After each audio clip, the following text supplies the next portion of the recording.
Remains one of the most pressing issues of our time. Nothing wrong with them. It's the world that we're allowing to be created around them.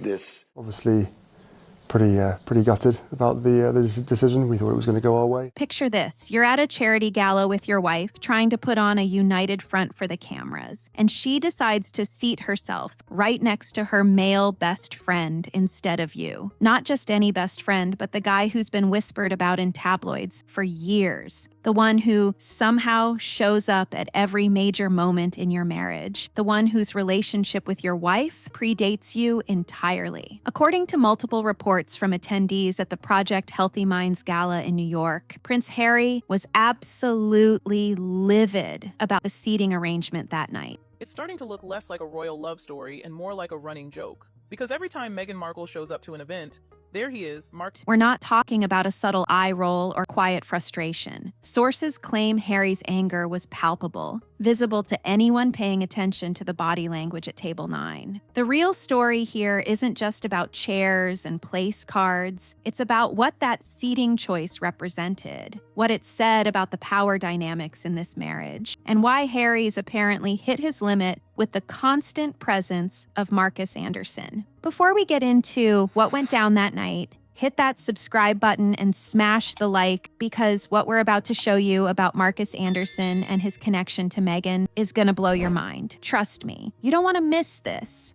This week's episode of Keeping Up with the Sussexes took us to New York for the Project Healthy Minds World Mental Health Day Gala, where Meghan... Here's the thing about Table 9's setup. Meghan positioned herself between Markus on her right side and Harry on her left. Simple enough, right? Except it wasn't simple at all, because throughout the entire evening, Meghan's body was angled toward Markus almost the whole time. We're talking full engagement here, leaning in during conversations, touching his arm when she laughed, the kind of close body language that screams comfort and familiarity.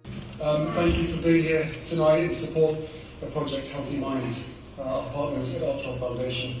The kind of body language you'd expect between a wife and her husband, not a wife and her male best friend. Meanwhile, Harry sat there looking like a man who just realized he's living in a reality show he never auditioned for. Multiple attendees reported that Meghan barely acknowledged Harry during the speeches and dinner service. Think about that for a second. You're at a charity gala, supposedly presenting a united front as a couple, and your partner is essentially ignoring you the entire night. Instead, she maintained an ongoing private conversation with Markus that had them both laughing and whispering like old friends catching up. That one time Meghan Markle wasn't allowed to walk the red carpet with Harry.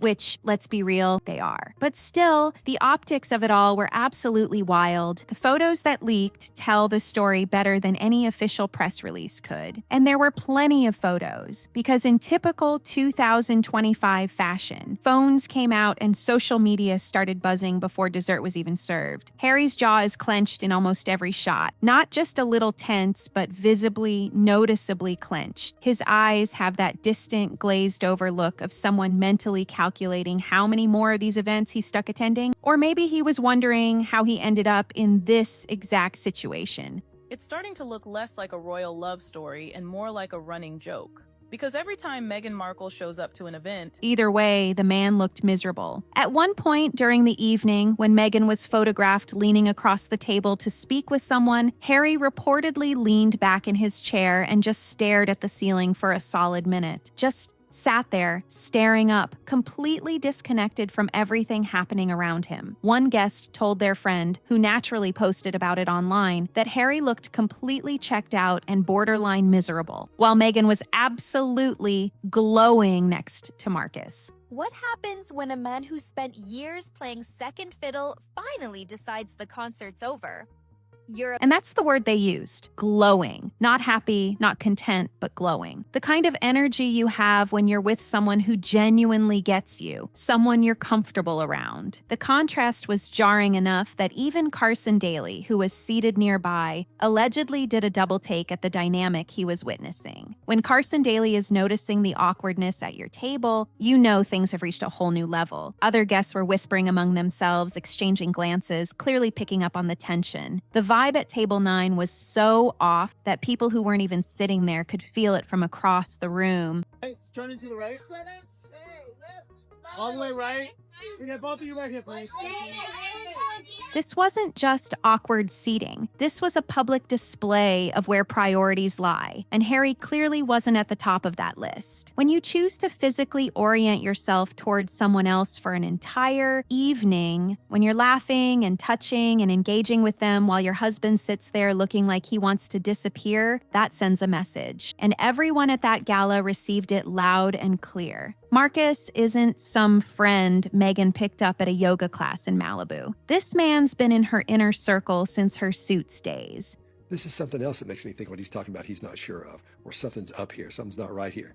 Because watch her blink tick. That thing goes through the... And we're talking long before Harry was even a blip on her radar. Way back when Meghan was filming in Toronto, living that actress life, trying to make connections and climb the social ladder, Markus was already there. He was a consultant and membership director for Soho House. You know, that exclusive members-only club empire, where celebrities and influential people hang out. The kind of place where memberships cost thousands and you can't just walk in off the street. These aren't your average bars or restaurants. Soho House is where deals get made, where connections happen, where the elite meet to network away from the public eye. A little clear of what we're talking about if they would at least define those. Now his illustrators are a little bit bigger here. And he's actually using his eyebrows. He didn't use them very Meghan spent tons of time at Soho House during her Toronto filming years, and that's where she and Markus became close. Not just casual acquaintances who'd wave at each other across the room, but genuinely tight. Like spending time together constantly kind of tight. The internet's coined him the Sussex Shadow. And honestly, it fits perfectly. Because wherever Meghan goes, there's Markus. Whatever event she's at, there's Markus. Whatever milestone happens in her life, you can bet Markus is somewhere in the background, if not front and center. Vacation photos, Markus is there. Private dinners,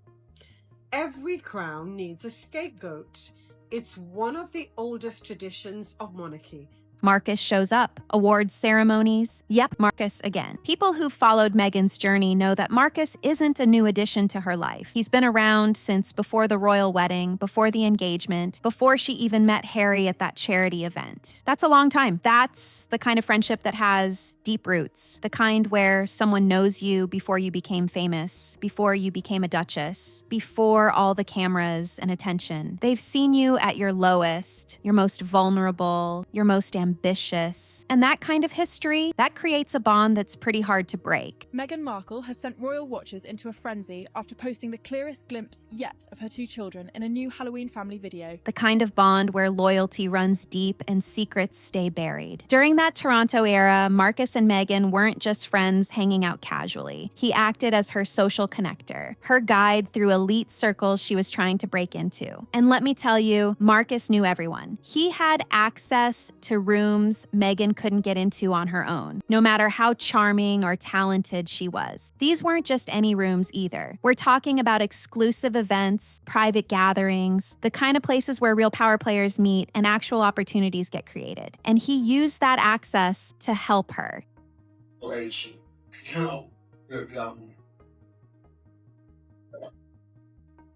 He introduced her to influential people, opened doors she couldn't open herself, connected her with the right crowd at the right time. Think about what that means for a second. Markus essentially served as her passport into a world of wealth and status she'd been chasing for years. He wasn't just introducing her around at parties like some casual wingman. He was strategically positioning her, making sure she met the people who could actually move her career forward, who could elevate her social standing, who could change her entire trajectory. That takes planning.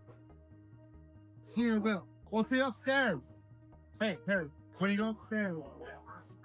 That takes knowing who matters and who doesn't. That's not something you do for just anybody. That takes time, effort, and genuine investment in someone's success. You're basically vouching for this person with your own reputation on the line. Their connection runs deep because Markus was there for moments most best friends wouldn't even be invited to, let alone be front and center for. We're talking about pivotal moments in Meghan's life, the kind of stuff that shapes your entire future, the kind of moments where decisions get made that you can't take back. He was there when she was still figuring out how to navigate high society, Let me tell you something about the Meghans of this world. They will conquer any feeling of discomfort.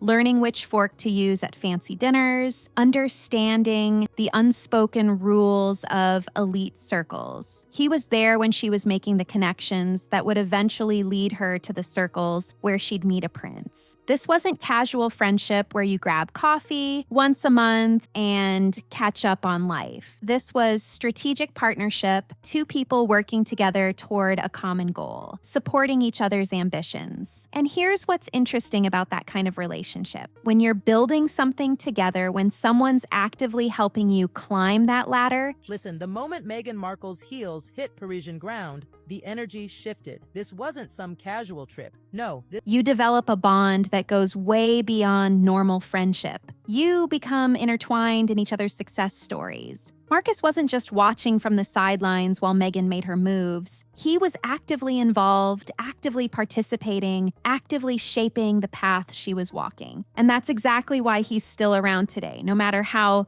uncomfortable it makes Harry. When someone has been that instrumental in getting you where you are, when they've opened every important door along the way, when they know exactly how you got from point A to point B, you don't just cut them loose. It's starting to look less like a royal love story and more like a running joke.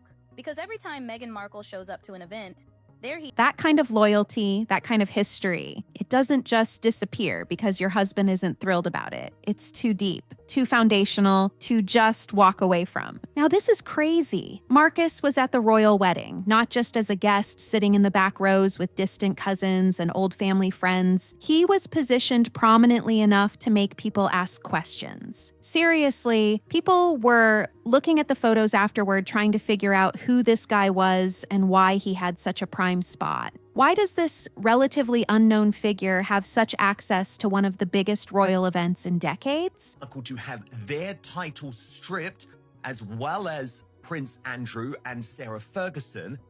That's the kind of placement you give to close family or extremely important friends, not just some guy from a members club. The kind of placement that usually requires serious vetting and approval from multiple people. But it didn't stop there. He's been photographed at private Sussex events, on their vacations, at their Montecito home. We're not talking about running into him once or twice at public events where anyone could show up. This is consistent, repeated presence in their personal life. Here they are, the gruesome twosome in New York on Thursday night, collecting yet another meaningless humanitarian award. The kind of presence that suggests he's not just orbiting around Meghan's world, he's actually living in it. Beach trips, Markus is there. Holiday gatherings, Markus shows up. Casual dinners at their house, somehow Markus is invited. Family celebrations, you guessed it. Anywhere Meghan goes, there's a solid chance Markus is either with her or about to show up. It's gotten to the point where people don't even seem surprised anymore when he appears in photos. They just expect it now. People close to the royal family have questioned his role for years. What exactly is he doing there all the time?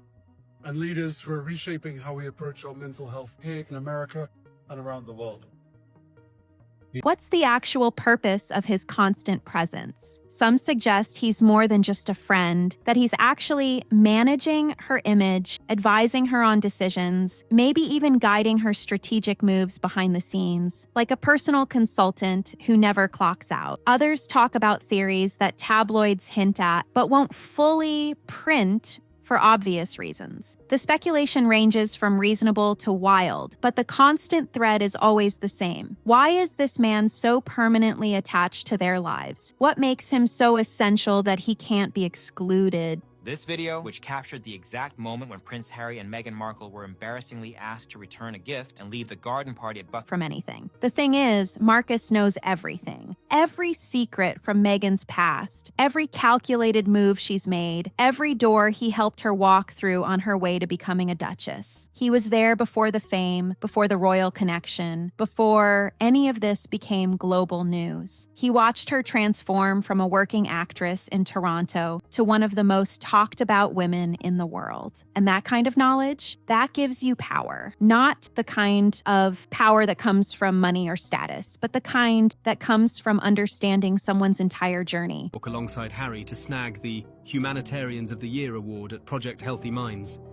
So they walk the red carpet. Knowing all the behind-the-scenes details, knowing exactly how everything happened. That's the kind of power that's hard to dismiss. Look, insiders claim Harry's been asking hard questions about why Markus still needs to be around. And apparently, these aren't casual, hey, why is your friend here again? Conversations over breakfast. We're talking heated discussions about boundaries that apparently go nowhere. The kind of arguments that start tense and end with nobody happy and nothing resolved. Harry brings it up, tries to explain his discomfort, attempts to set some kind of limit, and Meghan shuts it down. Now listen, Megyn Kelly didn't just comment on Meghan Markle's humiliation, she practically turned it into an art form.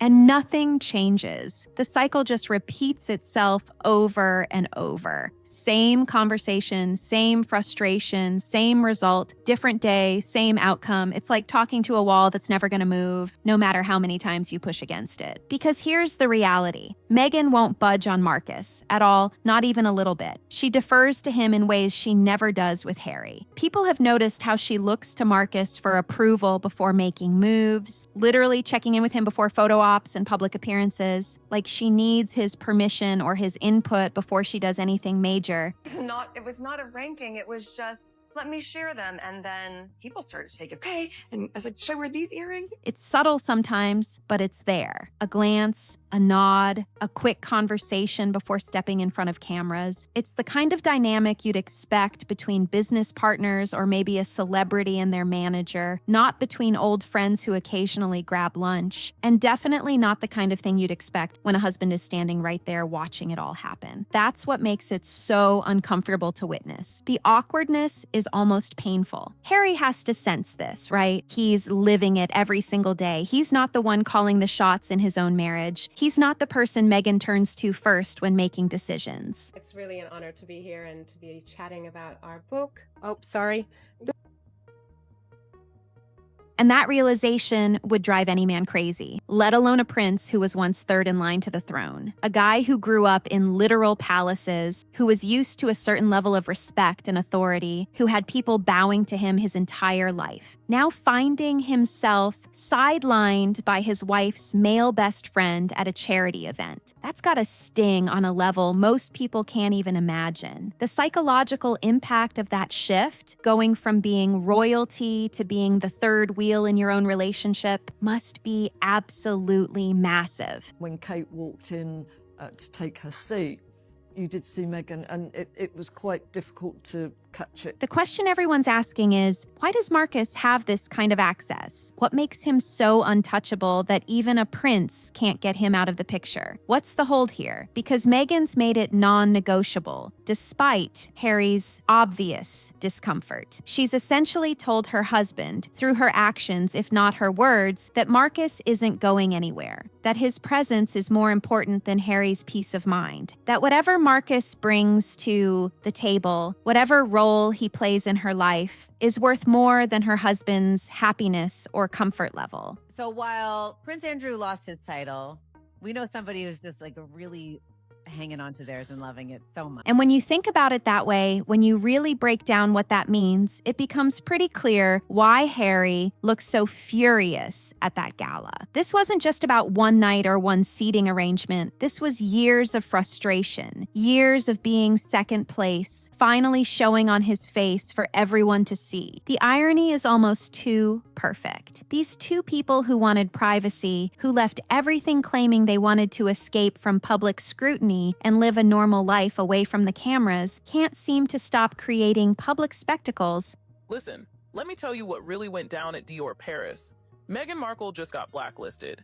When Meghan Markle touched down that generate exactly the kind of speculation they claim to hate. It's like they're drawn to drama even when they say they're trying to avoid it. Every event they attend somehow turns into a headline. Every public appearance becomes a topic of debate. The New York Gala was supposed to be about mental health awareness. That was the whole point of the event. Raising money, spreading awareness, doing some good in the world, highlighting important issues that affect millions of people who struggle with mental health challenges. I have no sympathy, okay? You've been doing this woman's dirty work for years. You've been attacking people who've just told. Instead, it became another episode in the ongoing drama, with everyone talking about Table 9 and Markus and Harry's facial expressions instead of the actual cause they were supposedly there to support. The charity became background noise to the real show happening at their table. The organizers probably wanted coverage of their mission, but what they got was coverage of relationship dynamics and seating arrangements. Social media absolutely went off, and I mean completely exploded. We're talking thousands of comments flooding in before the night was even over, before people had even left the venue. Meghan Markle has sent royal watchers into a frenzy after posting the clearest glimpse yet of her two children in a new Halloween family video. People were posting photos in real time, analyzing body language like they were professional therapists with degrees in nonverbal communication, making observations about who sat where and who looked happy versus who looked absolutely miserable and ready to bolt. The comments range from Harry looks like he's being held hostage to Meghan really brought her backup boyfriend to a charity event. Some people were more creative with their observations, pointing out specific moments where Harry seemed to completely disconnect from reality, like when he stared at that ceiling. Others focused on Meghan's body language with Markus.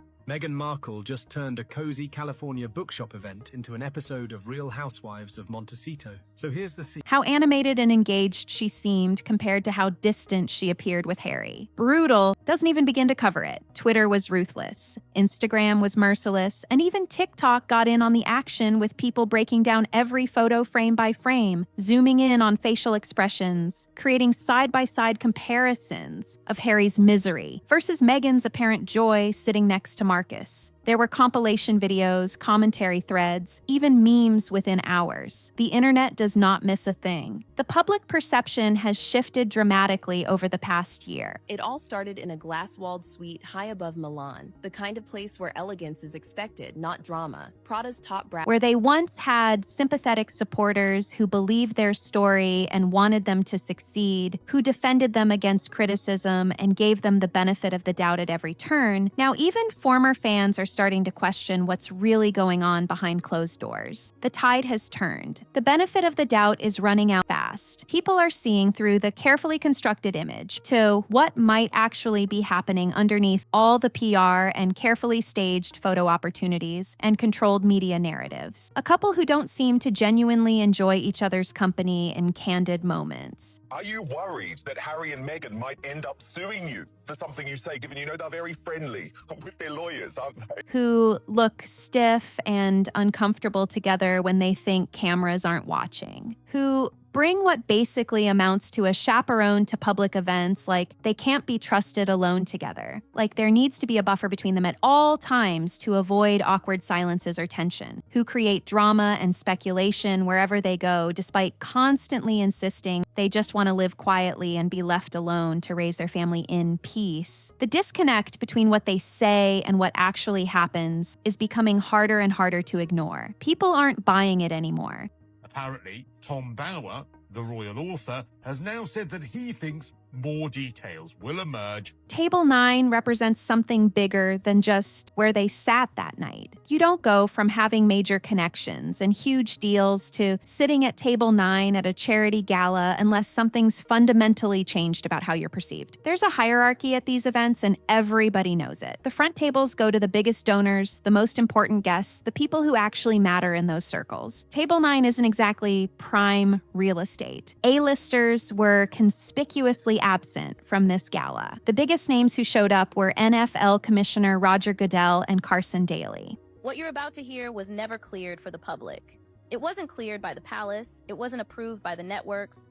It was no disrespect to them. They're successful people doing great things, but they're not exactly the Clooneys or the Obamas. They're not the A-list Hollywood crowd that Harry and Meghan were supposed to be rubbing elbows with when they made their big move to California. Remember all that talk about their celebrity friends and their new life among the elite? Where were all those people at this gala? Word is they're funding their own tables at many of these events now, essentially buying their way into rooms they thought would automatically welcome them after leaving royal life. That's a pretty significant shift from being courted and sought after. Here's where it all begins, with a mystery no one wants to say out loud.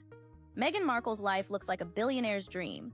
to having to pay for your own seat. And here's what makes it even more interesting. They're bringing Markus as their +1 instead of using that seat for an actual influential connection or a major donor who could help their causes. That speaks volumes about priorities. You've got limited seats at your table and you're choosing to fill one with Markus rather than someone who could actually benefit your brand or your charitable work. The comment sections across social media are filled with people asking the same questions over and over. Why is Markus always there? Why does Harry always look miserable? How long can this possibly continue? Here's where it all begins, with a mystery no one wants to say out loud. Meghan Markle's life looks like a billionaire's dream. And perhaps most importantly, what did Harry give up everything for? He walked away from his family, his country, his royal duties, his military titles, everything he knew. And for what? To sit at table 9 looking miserable while his wife is clearly more engaged with Markus than with him. Something has to break eventually. Because let's be honest, this kind of tension doesn't just disappear on its own. Harry's fury at the gala isn't just about a seating chart or one uncomfortable night where he felt sidelined. I think she is an issue personally. Yeah. Okay. You're going to be more outspoken. Okay. But why is she an issue? It's about years of built-up frustration, years of watching Markus show up everywhere, years of feeling like he's not the priority in his own marriage, finally reaching a boiling point. That night at table 9 was just the moment when all of it became visible to everyone else. People close to Harry suggest he's been contemplating his options, actually considering what leaving this situation would look like, weighing the pros and cons of staying versus going. But think about his impossible position for a second. Really think about what he's facing here. Meghan Markle just turned a cozy California bookshop event into an episode of Real Housewives of Montecito. So here's the scene.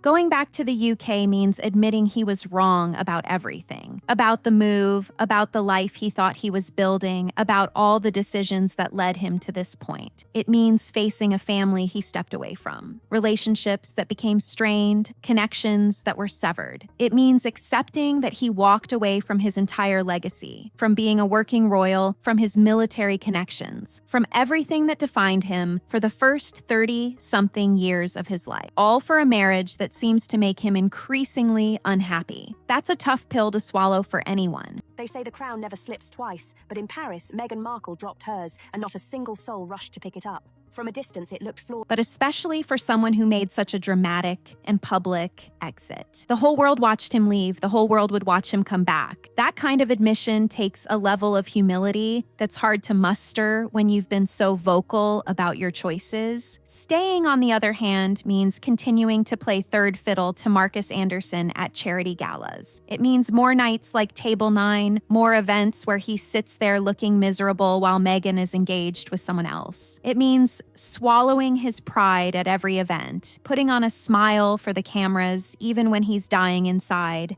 I genuinely do not understand this at all whatsoever. Do you understand this? And accepting a dynamic that most men would never tolerate. It means living with the constant presence of someone who clearly has more influence over his wife than he does. That's not easy either. That's its own kind of prison. There's talk, unconfirmed but persistent, that they're already living essentially separate lives in their Montecito mansion. The whispers have been circulating for a while now, getting louder with each passing month. Different wings of the house, different schedules, different daily routines, only coming together for public appearances when they need to present that united front. To have their titles stripped, as well as Prince Andrew and Sarah Ferguson, and for the kids, because you've got to maintain some normalcy for them. Some people who follow this closely predict we're heading toward either a very public separation announcement, the kind that makes headlines worldwide, or an increasingly obvious arrangement where they stay married on paper, but live completely independent lives. The kind of situation where everyone knows what's really going on, where it becomes painfully obvious to observers, but nobody officially says it out loud. They just exist in the same space without really being together. Meghan Markle just got humbled in a way no one saw coming. At the Fortune Most Powerful Women Summit in Washington, The Markus situation will likely be the final straw, if anything is, because there's only so much a person can take before they hit their limit. How many more galas can Harry attend where he's visibly sidelined, where photographers capture his misery for the world to see? How many more vacations where Markus mysteriously appears, tagging along on what should be family time? How many more private arguments about boundaries and respect, about what's appropriate and what's not, before someone finally calls it quits? There's a breaking point in every relationship. Like, I curtsied as though I was like,